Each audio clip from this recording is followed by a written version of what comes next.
Yeah. It's like rain on your wedding day. Man, I'm sorry. I know it stings. I know you had high hopes for the Karate Kids this season. It was a nice gesture on the message board that was classy in defeat, just like a LaRusso. And I got to say, you were the preeminent video trash talker in our league, and I feel like I have the market cornered on bad photoshopping. But boy, your video work is in a tier all its own, and that's really the only downside to your loss this week. No championship video taunt. Uh, it's a free ride, but you already paid. Um, do you want to go? Do you want to just get on with the games, or do you want to make a statement or anything at this point? Were there some football games this last weekend? I thought we were celebrating Emmanuel, God with us, the birth of Christ. Was that a lovely service at your church? Lovely candlelight service. That was nice. I'm so glad you came, man. That was a treat. That was a treat. It made my day of just watching the Karate Kid just get his pants pulled down at the soccer field, man. It was just it was quite a beating. I like that. Yeah. And wore my funeral suit to the show this evening. And yeah, I don't know. Here's a question I have for you. I have my answer, but I would like to know what you think. Would you rather in a semifinal game get lose because you played the wrong defense, or lose by a point because somebody gets a last second garbage time 30-yard scamper, or would you rather get beat because your team didn't show up and you got absolutely massacred? What would you rather have happened to you if you were in this position? What's interesting is I was discussing that exact question with Jeff and Chad last night during the Monday Night Football game. Okay. We were on a Lonely Christmas 4. Yeah. Their thoughts were, I think they were agreeing you want to just get blown out because you don't have the heartbreak then. I want to be close. I want boys that can strike fear, and you're just not striking a lot of fear with 65 points. No, you're not. I want to cover your game second though. Let's go. I want to do Shane and Josh first. Okay, I'll answer myself there. I want the juice. I mean, yeah. I want that juice. I want that worry. I want to sweat out a Monday night game. I want to make sure that I want to be on the edge of my feet. That's what I'm here for. I'm not here to feel good all weekend because I got trounced. I mean, the feelings were just not even. I just didn't even care because it was just such a beatdown. I want the juice. So it was a tough weekend for me. Let's go back. Were there some other games other people were playing too? So I'll let you lead it off. Yeah. Shane defeats Josh 128 to 111. As we discussed, the answer was there for Weiss. Amongst the studs littering his bench, of course, he's never going to bench Jamar Chase for Terry McLaurin. You're never going to replace Nick Chubb with Alvin Kamara. Right. But, unless you had Biff's Sports Almanac, you're not going to make that swap. Right. 111 is a good score, but just not enough against this anointed Sweat Sox. If you knew going into the week that Josh's quarterbacks, both of them, Dak and Kirk Cousins, were going to outscore Josh Allen by 13 points, you'd be like, Weiss had it in the bag. Yeah. Or that San Francisco hadn't really been right since the Giants ran him 35 times against Houston a couple months ago. Yeah. I thought Brian Dable broke him, but here, look, the last 2 weeks, Barkley, 18 points, 19 points. He's just peaking during the playoffs. Yeah. I don't know. No, if you were to tell me that Miles Sanders would fumble and just barely crack 5 points, and the Niners D would not crack 10, and the same thing you said about the quarterbacks, I would have been like, man, how did Josh do it? He made the final. But that's an amazing cruised. It's an amazing run that Russell Sweat Sox have been on.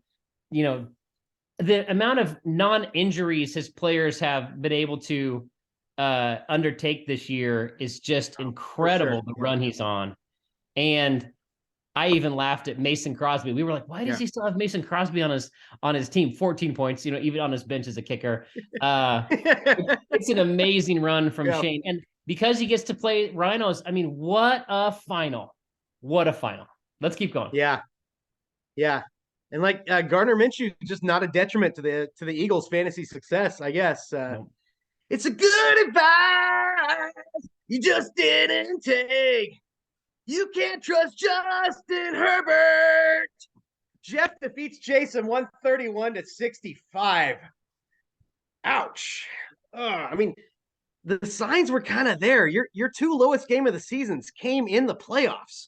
Yeah. Now you escaped last week with an 82-point game versus Mahoney, but at the time we thought it was an anomaly, but it was a trend. Yeah. 65 points. I don't know what to say. Herbert clinched a playoff berth for his team the last 2 weeks with playing great games and not throwing a touchdown pass in either game. So yeah, they're winning. I mean, and I didn't even necessarily have anybody on my bench necessarily blow up in a way that I started somebody wrong. Yeah. I felt like I was choosing between the Jared Goff in the room. Oh yeah, sure, but I'm never going to start Jared Goff over Justin Herbert. Just you know who has more points on the season? Yeah, Goff. Herbert's 9. Yeah. And what is happening? I guess someone needs to. I guess someone needs to offer me something for Jared Goff in the offseason because man, but the weapons that Jared Goff has is pretty spectacular. And only going to get better. Yeah, especially as Jameson Williams gets able to. I don't know, man. It was an absolute beatdown. 131 points. Yeah, he would have beat off a lot by 3 points if they would have played this week. And so even if he had a 2-week championship like some leagues do, Jeff would just be going up with a 3-point league headed into week 17. It's a great matchup. I was trying to hold on to a thread of a 50, 60-point game from Justin Herbert. And then there was, the Pats with the 17 points and Brett, the Hitman Maher, Dallas kicker, getting 4 field goals and 4 extra points to score 16 points. When that happened and Pollard, with Dallas scoring 40 points and Pollard only getting 80 total yards, I was like, oh, it just everything broke against you. Yeah. So, and once again, the Eruption division just playing defense like the 85 Bears. Yeah. I don't know. The 60. I don't know. I'm sorry. I'm kind of speechless. I just didn't like his Mahomes advantage. I guess it was just too much. Here we are again. He's the leading quarterback, makes him the league leader in points. He's outscoring the number 2 quarterback who he's facing this week, 3.5 points a game. I'm stepping on the look ahead section, but do we want to talk about the consolation games? True John retains the name True John throughout the offseason, unless False John finds a way to trade him for it. I really thought the Hellhounds were going to come through and give me that number 1 pick. My precious, I want the precious. That was the worst Gollum anybody's ever done. But the Pharisees came through. The Pharisees came through not when it mattered most, but not when it mattered least. Tua hit Waddle for that 84-yard touchdown. Yeah, that is 28.8 points on a single play. Amazing. That's likely the highest combo score we've ever had on a single play. I'm not going to go back, but I thought that pick was going to be mine, but now Tua's got another concussion, and I don't know. That's a big storyline because Tua looked awful in that second half. Yeah, 3 interceptions. Yeah, and this concussion stuff, man, wrong. It's a big deal. That's a big storyline. Middendorf with the quite a second half of the season gets the number 1 pick. It's going to be interesting to see what happens in the offseason if he's able to keep hold of that. But congrats to True John on winning the toilet bowl. I don't know how much more we need to talk about it, but it's he outscored the Karate Kid by 32 points. He heard it. He wanted it. Gosh. Do you want to talk about picks, anything, or just move ahead? Just move ahead, man. Championship match, Jeff versus Shane. Top 2 seeds face off for the championship. Both former winners. Both haven't been there in a while. I think for Jeff, this is like the 20th anniversary of his last title. These two teams faced off in week 6. Sweat Sox dealt the Rhinos their second loss of the season. He won 116-92. But from that game on, Jeff went on to win 10 in a row with one more in play. Shane's got a 5-game streak. He's on. Both teams are on fire. Seems to be the most deserving of being here. I know you're still total points, but you could make an argument there. But this feels like the two best teams. I don't know. I think it's going to be a long, drawn-out game, too, because Jeff's going to get going on Thursday night. He's got the Cowboys. The bulk of the players go on Sunday. We're not done, though. Sunday night, we got Najee Harris versus the Ravens. And then the coup de grace on Monday night, Josh Allen in Cincinnati. Gosh. I mean, that is – and, the Bengals hold their quarterbacks to, like, the mid-30s. That's kind of what people are scoring on them. I don't think they've had a 40-point scorer in months. Nobody makes better halftime adjustments than the Bengals. I don't love this matchup for Shane. I don't know. How do you see? Well, you laid it out. You laid it out perfect. I mean, it is such a great matchup. Last year's AFC semifinal matchup that Mahomes and Josh Allen went back and forth the whole game. Yeah. I think it's the two best quarterbacks in the league. It's the two highest point scorers. They each have a super elite touchdown scoring back, and they have all sorts of initials. You've got DJ Moore, DK Metcalf, AJ Brown, and TJ Hawkinson. You've got four. Right. You've got 4 of the best initials in the league. And then defensive matchups, the Pats and the Niners are such great defenses. They've built awesome teams, both 14-2, headed into the final game.